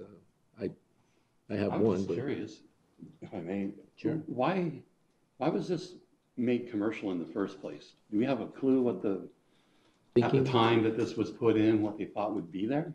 Mr. Chairman, I did some research regarding the previous subdivisions, and when Foothills Mobile Estates number 27 got developed to the north, the developer decided to leave this area commercial, and the entire section from the subject property all the way to 14.5E were zoned commercial. Yeah. Later, they decided to increase the residential development and submitted another subdivision for those lots to the east. but they left this small portion of the property commercial. And that's the reason why. You know, it's not unusual, really. So it didn't when have you- an actual intent, it's just the way it's developed over time. And then everything east there, 49, 50, 51, that's all subdivision? Yes, Is what you it said is. earlier? Mhm. Okay, and if this is approved and they build on these lots, they have to follow subdivision regulations as Yes, well? exactly, yes. Thank you. Oh, no, and it's not particularly unusual that the developer will leave a corner lot commercial, just thinking in the future there's going to be a need for a storage space or something that requires a commercial zoning, because it is much more difficult to get it afterwards, especially when the neighbors just don't want the traffic or don't want the noise or whatever it is. So to me, it's not unusual that they would leave a corner lot this size for commercial purposes, and then they don't realize that it's only that the traffic is not going to be enough to support most commercial developments, and then they figure out that why would you like to have an empty lot full of weeds and stuff, and you start thinking, well, the best use for this property would be residential, which kind of follows a thought or a process that I'm familiar with. The concern that the base, Mrs. Black, and the base expresses, it's justified. I mean, I can understand it's justifiable. I mean, it's obviously, you would think in terms of zero, in terms of zero. I mean, you don't want any more residential area, residential development. But this one to me is a little different in that it's already residential, it's already pretty dense. So unless, do you have any number? I should have asked you that question when you were up here, but you were up here a long time and I didn't want you, to get tired from standing up, so I didn't ask that question. But I'm not sure whether that having a couple of extra residential lots will increase that number, or I won't decrease it, I'm sure, but whether they would increase it. I think the purpose that, at least the way I thought about it, the purpose we had with agreeing to buffer this areas down here is to avoid that. And in other words, it was to avoid it. But we were thinking subdivisions. We were thinking large developments. I don't think we're thinking about one or two or lot split. Well, I wasn't thinking that way when I looked at it in the past. And I've been here quite a while, though. It's like I can't claim ignorance. I mean, I've gone through this. But well, this one is particularly difficult because I think we're torn between, let's protect the base at all costs. And then, how do you weight that against the statutes that say that, people have a right to do with their property as best they, to get as much value as they can out of the property. There's a property right issue that sometimes comes in contact or in clash with what we're trying to do here. And as you can tell, there's some ardent supporters of the base here in the Board of Supervisors. And so I find these ones are tougher because of that. If it wasn't because of that, this would be an easy decision. It's just a split. We look at it, it's just a split. But that makes it difficult. Anybody else? Mr. Chairman, could we put a requirement that the developer post signs that says, military aircraft fly over this property, do not call? I think that you can until you sell it. And then when you sell it, you just can't force the property owner to keep a sign on his property. I mean, that's it. I mean, that's, when you, maybe during the sale process you can. And I'll tell you what, I do agree that when a complaint is filed, it's a complaint. Regardless of how it came about, it's a complaint that has to be reported. And sometimes you're not going to get an opportunity to explain, all this in detail as you did, all these things. So, you just have a complaint and it adds to the number of complaints in the area. And then when they become too many, or whomever is up there looking at them decides that there's too many, then it's used as an excuse to limit the training missions and do all those things that impact negatively the viability of the base long term. And that's what we're concerned with. We want to make sure that long term we're not seen as encroaching, and that we're not seen as being a deterrent as opposed to supporting of the mission, of the military mission that is so well ingrained in Yuma's, not only the economy, but lifestyle. So this one's an easy one for you guys. So I need a motion. The motion should be to approve. Before, I Okay, think I just want to make a comment. Like you said, Mr. Chair, it's kind of tough when to make a decision when it's, it's just like he just wants to split it, and I do understand the the concerns from the Marine Corps. But, you know, I want, at least for this board to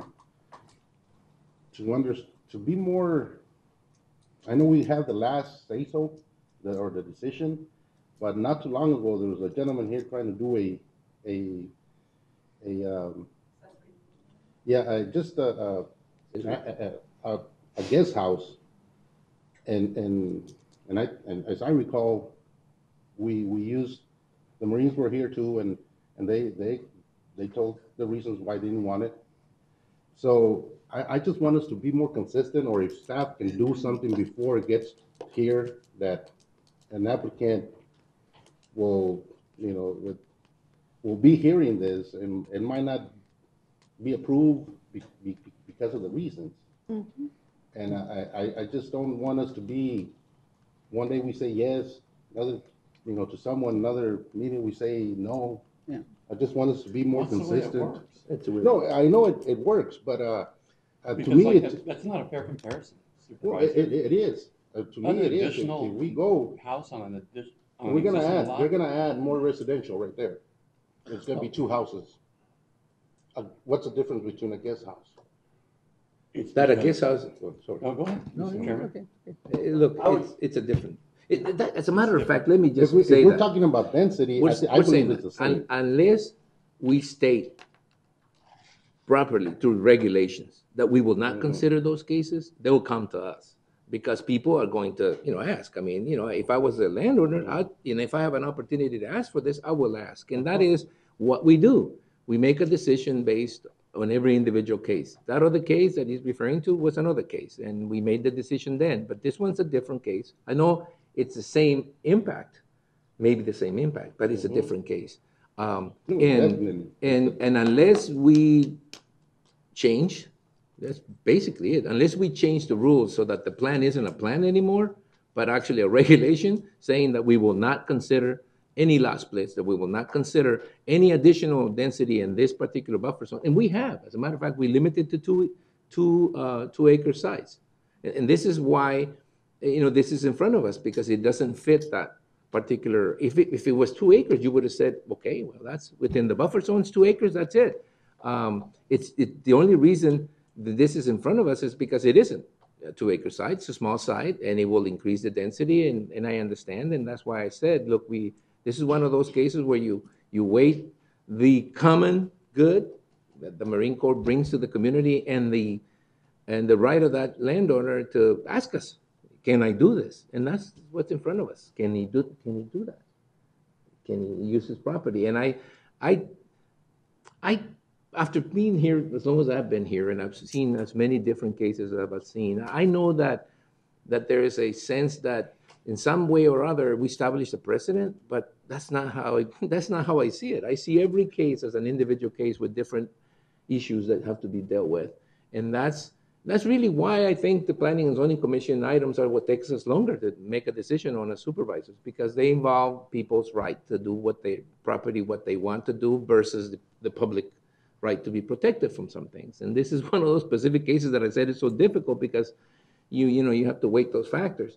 But I do get the point, right? The point is, let's be more consistent. The problem with being consistent in planning and zoning commissions is that every case is different because of something. I mean, maybe it's access, maybe it's overflights, maybe the closeness to some sort of, maybe there's not enough public facilities around.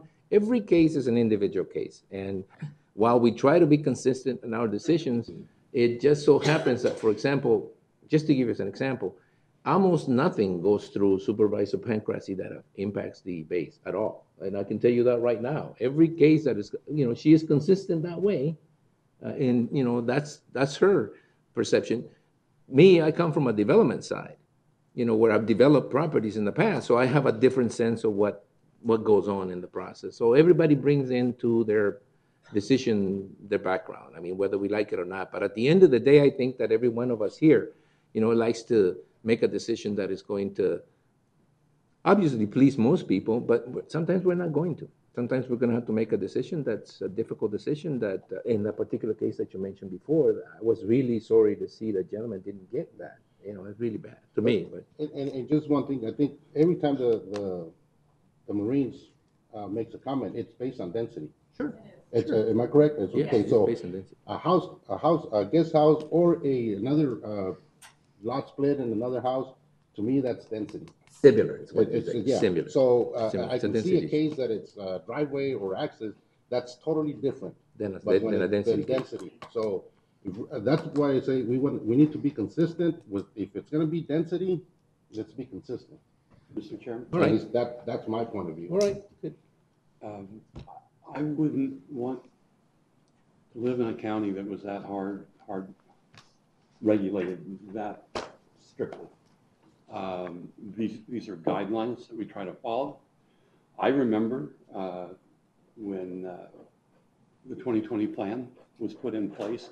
I know that from where I sit, things like what you're talking about, that would apply to this case. It's right on the edge of the range, right? My thought process at that time when we were processing all of this information was that will prevent primarily east of the mountain, where there isn't already development, okay? That way you haven't taken anybody's property rights away. This close, where there's obviously homes built there, and we're talking adding 2 homes in an area where just, there's hundreds, right, literally, is a completely different frame of reference than what was intended to create that buffer. So while this is within that buffer, the type of land use, that type of housing development going right up to the edge of the range, it was permitted. So I think things like this should come to the board, and I think the board's decisions, I'll tell you what, Supervisor Reyes was on the board when I came on, and he pounded that into me the first year or two. There's no such thing as a precedent, you know, each case is different. Each one has its own nuances. I didn't agree with him at first, but over time, as I saw how this stuff works, I agree with him completely. It's case by case. Staff should not be making these kind of decisions. That's why you elect the board. And so staff has input, of course, that is typically followed, but not always. As staff knows, sometimes it goes the other way, which is as it should be. So I'm trying to tighten these things up and prevent it from coming to the board is the opposite of what I'd like to see. All right, Supervisor Mr. Simmons, Chairman. you wanted to say something? I'll make a motion. All right, well, make a motion. Okay, I'm gonna make a motion, but I want to kind of say something real quick. Explain your motion. Being a Marine, I understand probably more than others about the encroachment area on MCAS and how we need to save that. The area Supervisor Porteous was talking about where we declined to allow the guest house. When we did that, I think we were looking more at the decibel area that it fell into, was the reason for not approving that. This, I look at it, it just brings it along with the other housing in the area. It cleans up 2 lots or 1 lot that's really kind of an eyesore in the housing area because there's nothing built there. It's just kind of desert in the middle of the residential area. So, like I said, it's very conflicting, but with that, I want to make a motion that we approve the rezoning case number 19-03. Is there a second? I'll second. So motion and second to approve the rezoning case as presented and as recommended by the Planning and Zoning Commission and the staff.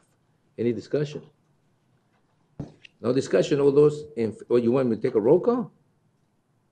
I'll take a roll call. I mean, you know, this is the way it's gonna go, I think, anyway, so take a roll call. Supervisor Simmons, Yes. Supervisor McLeod, I'll explain my vote. I want you to know, that, Gabby, that you were very persuasive. You did an excellent job. Yes, you did. And so please don't be discouraged. Hey, don't, wait a minute, he doesn't know how this is gonna go, so you may be happier than he thinks. That could be, but it's like I'm explaining my vote. All right, okay. Well, don't be discouraged by My vote whatever is he fine. votes. He said it already. That's it, all right? I'm sorry. Don't be discouraged, that's what he meant, that's what he Okay. said. Continue. Supervisor Porteous, I'm gonna say no, but I wanna explain my vote. Um, you know, if it was, what I heard today is, it's density and noise. We just heard how the planes, the jets come in, how many noise complaints we get, or you guys get calls, not complaints, calls. So to me, you know, these decisions are tough. And I would like to see, like I said, something like Mr. Chairman said, a regulation that I hate to make these decisions. And I understand the owner's right, what they want, but I just gotta be, I'm gonna be consistent from now on. So my vote is no. Supervisor Pancrazzi? May I explain my vote? Sure, sure. But when does that stop you ever? Well, Explain your vote. My legislative. I have never been able to. My legislative came in. Mr. Sure, Chairman, sure, may I sure, explain you- my you vote? may. That's how you, yeah, that's,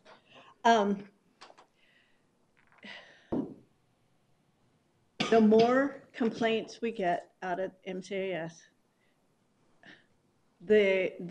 on noise and all that, the more those are recorded, and the more that they go up the ladder, the increase there is on a chance that MCAS would be on our Brax list. Maybe not because of all the weather and all the good things, but the more and more that we jeopardize MCAS's mission, the closer we get to being on the Brax list.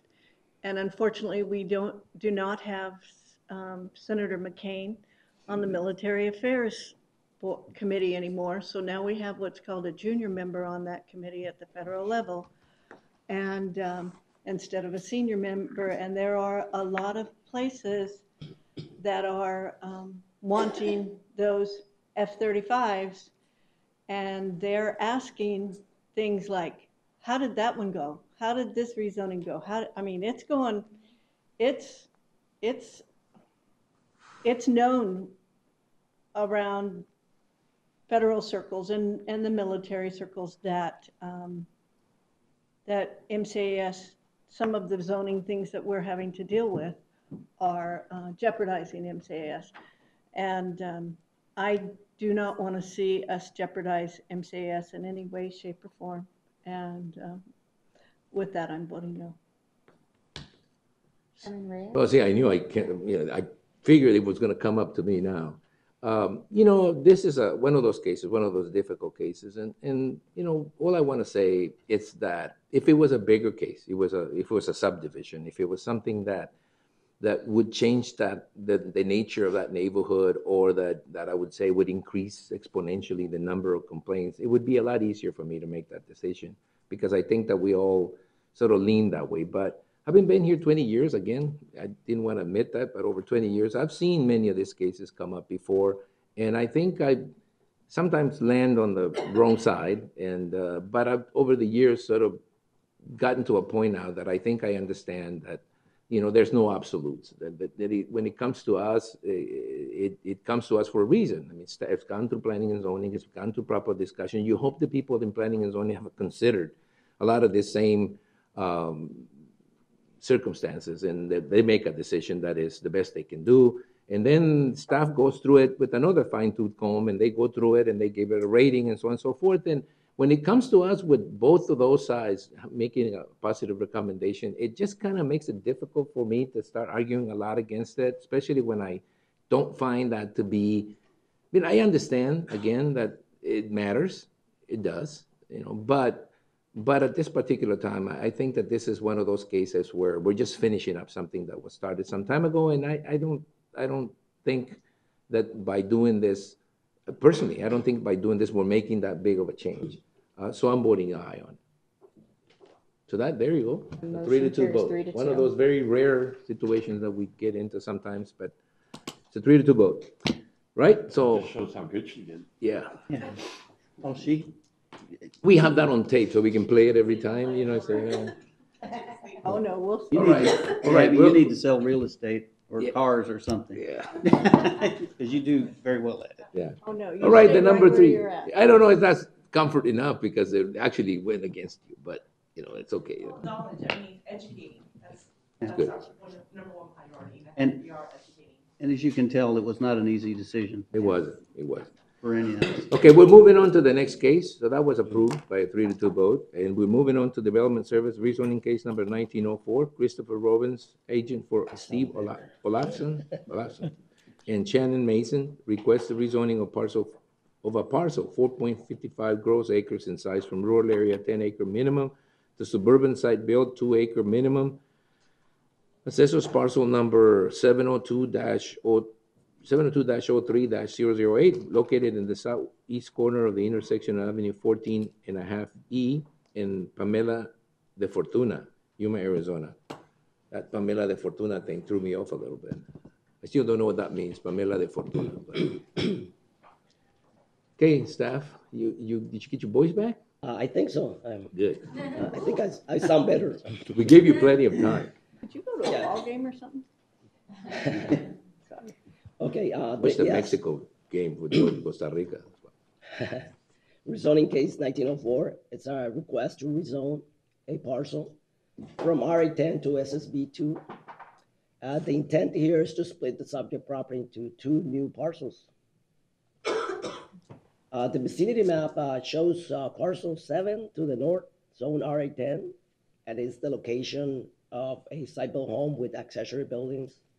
Parcels to the west are zone SR1 and are improved with site-built homes and manufactured homes. Parcel 1 to the south is zone RA10, and it's the location of a site-built home. Parcel 9 to the southeast is zone SR2, undeveloped. And parcels 2 and 12 to the east and northeast are owned by the applicant and are zoned RA10. Parcel 2 has a site-built home. And it's how big? Parcel 2 is only 2.5 acres in Yeah, size. right. The site plan submitted by the applicant shows the lot split. The subject property will be divided in half, and the applicant is proposing a private access easement on the north side of the property for access. The next slide shows an aerial view of the subject property and adjacent properties. Next, we have a view looking east from Avenue 14.5E. Would you go back a Yes. slide? Okay, so the subject parcel, how many acres is it? 4.5. The subject property is It says 4.5 here, right? The subject property is 4.5 acres in size. So? So how does the property north have an RA10 and it's got development on it? Yes, it's a good question, Mr. Chairman. Most of the surrounding parcels were created pre-ordinance. They were created before the adoption of the zoning map.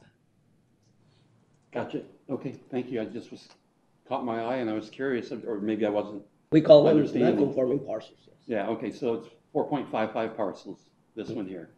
Yes. Okay. And that private easement, excuse me. Yeah. And Would with the allow them easement, to it's develop, 2 acres, yeah, to the back.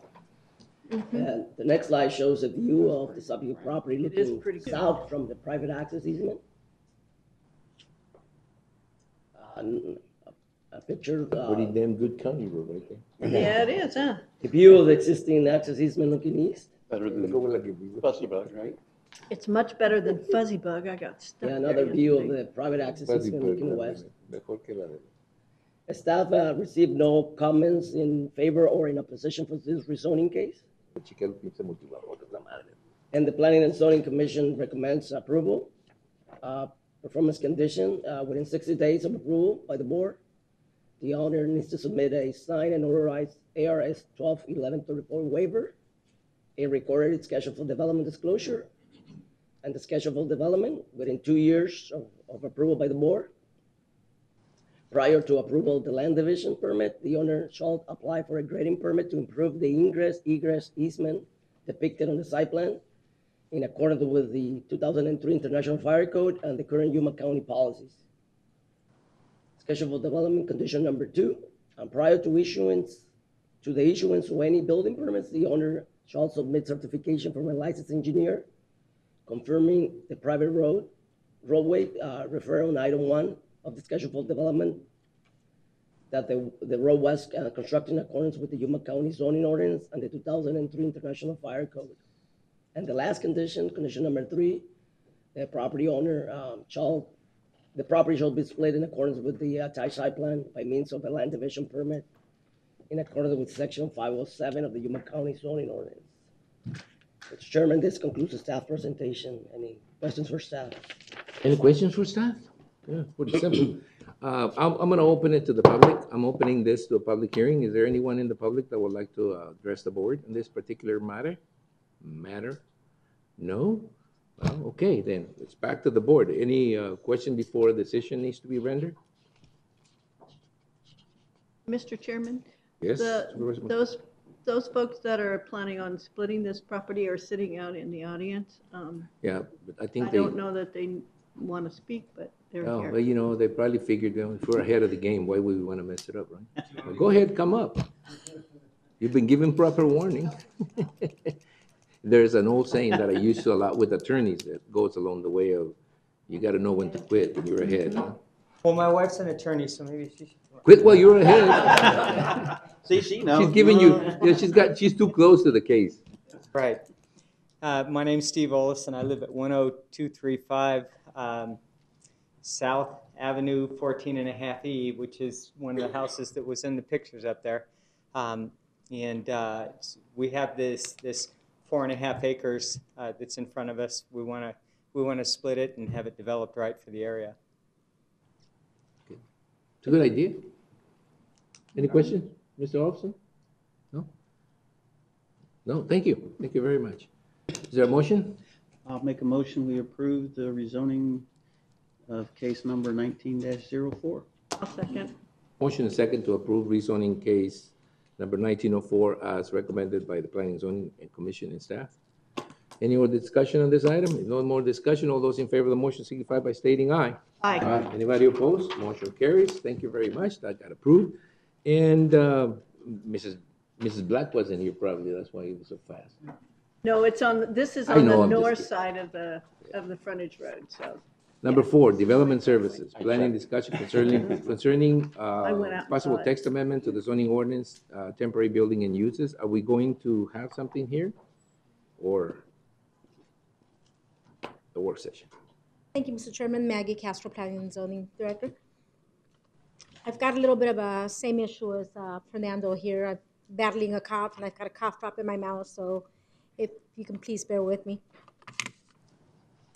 This item is before you today. It was the result of the discussion that took place during the AZ Jamboree event. The board reviewed a liquor license, and there was discussion about possibly adding additional requirements to the zoning ordinance for the review and approval of temporary use permits. Staff drafted language for a possible amendment to the zoning ordinance, which would be section 1107, temporary buildings and uses, specifically deleting item 1107.01A4, which is a section of the zoning ordinance that legal counsel has informed staff that should not be part of the zoning ordinance. And then adding 2 new sections under that same section, which would be section C and section D, and those would put additional requirements for making the decision on the temporary use permit. And then the remainder of the proposed amendments are either rewording or renumbering of the existing sections of the zoning ordinance. And the Planning and Zoning did review the proposed changes, and their recommendation was to forward the changes to the Board of Supervisors to obtain their input. You know, this will prevent Woodstock 3 from happening here. You know, you realize that, right? 'Cause this is like, This is it's way impossible. over This the is top. way a lot more than I expected. cow. Oh I mean, my yeah, God. you know what it costs to put a fence with mesh fabric Yes, cover? and you know what For happens if it's somebody's a wind? fundraising? Oh, no, no, no, no. And Mr. Chairman, what you see today is draft language. We know, Staff we know, we is know. looking for input as to whether Let's say that you the would draft like has to move, become a hurricane here. you would like to move forward with the changes, or maybe suggest changes to the draft language that is being proposed. We probably can suggest some changes.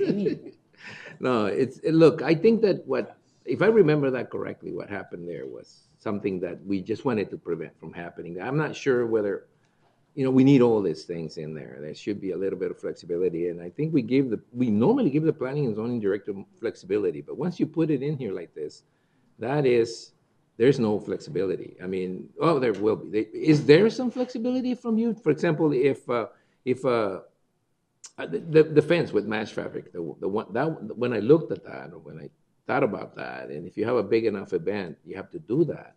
That would be so costly that it would probably, for a fundraiser, that would probably just kill it right there. Some of the stuff, dust control, right of ways, access points, those things I think I can understand. Something that says, as broad as says, will not create an adverse impact on surrounding property of residents, agricultural, military industry, that really places a lot of power into this, into these different entities that, I mean, if a farmer next to it doesn't like it, just a farmer, not the whole agricultural industry, but just a farmer, it would stop something from happening that had nothing to do with food safety or anything else. It's just too broad for me. I mean, I don't know about the rest of the board, because we were talking about that in the last case. It should be more regulations that avoid, some of those decisions coming to us. But I think that we deal with that by giving the planning and zoning director, or the different employees that have responsibility assigned to them a little more responsibility to make those decisions. I certainly think this is a little bit over what I was, not over what I was thinking. But I don't know what the rest of the board feels. Well, Mr. Chairman, it is a lot over, but my main concern is just that we're notifying farmers, agriculture, and the military of events to get their input. It doesn't necessarily mean that it's not going to happen, but that we've talked to them and at least received some comments from them. And then it'll be up to us to decide. Mr. Chairman? There's not, go ahead, sorry. Temporary use permits are processed internally by staff, so they would not They don't come get before here. the board if They they don't meet get the here. requirements of the Well, zoning even ordinance. though going back to planning and zoning, at least we've talked to them. They don't go to planning and zoning. Or back to whoever they go back to. That's it. It's just staff. And that's why, Nobody yes. gets to But we make can a say dec- we talked to these people in the surrounding Well, we can areas. Put ask, something But you in know there. what? If I may. Sure. Why don't they come to the board? I agree. Things That's like too many. this. I wanted. Mr. Chairman, normally, temporary use permits are temporary events. They occur over a weekend. Request for for example, if staff places all uses that are allowed with temporary use permits as a special use permit, the process will take approximately 4 to 5 months from the time that Yeah, because we an have to applicant announce submits it. an application to when the board makes a decision and the use or the permit vests. These are intended to be temporary in nature. It's a quick process But I think- where, You know what, Mr. Chairman, I don't think I can accept anything that's Okay, under D. well, I can, but not to the level that is here. I do understand the need for notification.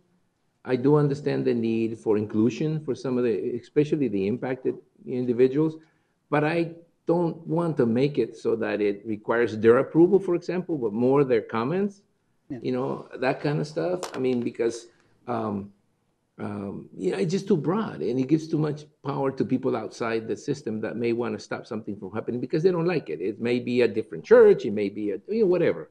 And I didn't, that's not what I was thinking. I was thinking, okay, if you're going to have a major event, then maybe that major event, I mentioned Woodstock 3 just as a joke, but obviously you could have a major event happening in Yuma County where the board members may want to be advised or be brought into the system. But I don't know where that line is, right? Because, we now say temporary permits of all kinds are to be processed through the system that allows a staff member, in this case, I think the planning director, to make that decision. Do we want that to be, do we want a line drawn on that saying that, any event that has more than 1,000 people or 50 people or 100 people, do we want to put a cap on the event itself so that if it happens, we need to know about it and make a decision about it? Maybe that's where the line, maybe that's where I would like to draw a line and say, if you're going to have a Woodstock 3, right? And you're going to have 10,000 people coming over, 100,000 people coming over at a site next to whatever, then I'd really like to know. I'm not sure whether I want to make the decision, but I really like to know that. And I think that in that particular case, the one we had before that, it became controversial because of many factors that we're trying to avoid. And that is a correct attitude. And that at some particular time, there's a line that, for me, that says, look, I don't want you to bring every temporary use permit to us. I really don't think that that's what I like to do. But I understand some board members saying, look, if there's going to be something that's going to come up that is going to have an impact negatively on the military or the agricultural sector or something, then we like to know that. And if possible, if it gets to that level that you, the planning and zoning director, may bring a specific item for discussion in front of the board. Now, whether that discussion involves a decision, that's where the line to me is. Do we make it that the planning and zoning director can make decisions to a certain point, and then after that it comes to the board for final decision? Then that person that applies for that permit needs to know they're going to come through a process. It's going to take them 2 or 3 or 4 months to get through. You understand what I'm saying? Well, that's only if it goes to a special use permit. Well, a temporary one can come more quickly, right? They would have to be advertisement, wouldn't it? Mr. Chairman, the entire section of the zoning ordinance would have to be reworded so that certain uses that are currently allowed with the approval of temporary use permit would be then required to apply for a temporary use permit. For a special use permit. So staff would have to do additional drafting to the zoning ordinance, additional changes to possibly accommodate those scenarios. The only reason the AZ Jamboree event was discussed at the board level was because it required a liquor license. So the board became aware of that use. Because of the liquor license. Well, Mohawk Irrigation District was opposed to the event, or they had significant input as to the event. Impact. So staff was directed to draft language to obtain additional input and put additional requirements for similar type events. Sorry. I was just going to say, Mr. Chairman, too, what kind of concerns me was, and right now we're referring to the Arizona Jamboree, because that's kind of what brought this up, was the fact that they were advertising it months in advance that it was going to happen. But I think it was like 30 days or something that it came to the board or into the county with all their permitting and everything else. They waited to the last minute. To me, it looked like on purpose to have this event, even though they were advertising it months in advance. And that's just what concerns me. What brought the 100 feet from a power line, for example? Because there was a power line right there, remember? They had had to shut power. No, what I mean, but okay. Too much detail. Yeah. Okay. Mr. Chairman, if there's things in this draft language that the board would like to strike, this is the time to do so, or I can take this back and... Maggie, I think that what we need to make a decision on is whether the board wants to be involved in the issuance of temporary permits or not. And, if we're not going to get involved, then we need to decide at what level are we going to give you directions when you make that final decision, I think. And this is too much, for me, but maybe some board members actually want the temporary permit portion be brought to us, or certain level of permits to be brought to us. What is the board's? I'd like to see certain levels be brought to us.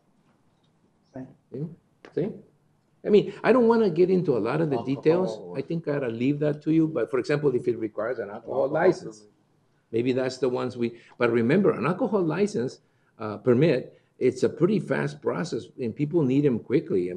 It's been my experience that if you're going to do a fundraiser where you need a liquor license, we don't even give liquor licenses.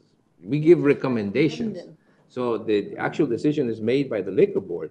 We just simply recommend. And sometimes it works, sometimes it doesn't. I've known them to give permits whether we like it or not, and vice versa. There's people we like, they said no. You know, you might be able to have a criteria or a new section that is temporary event permit.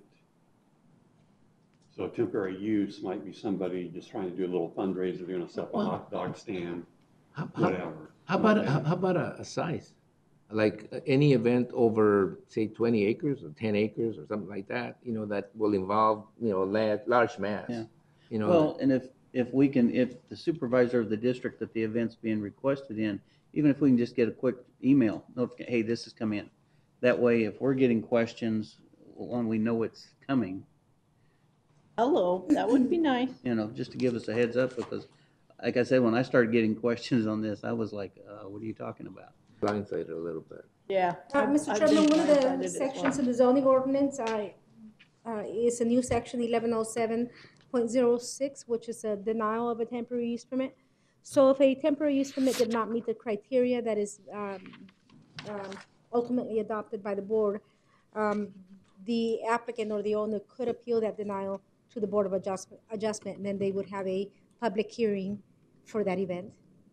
But that's the Board of Adjustment. Yes. Still doesn't get it to the board.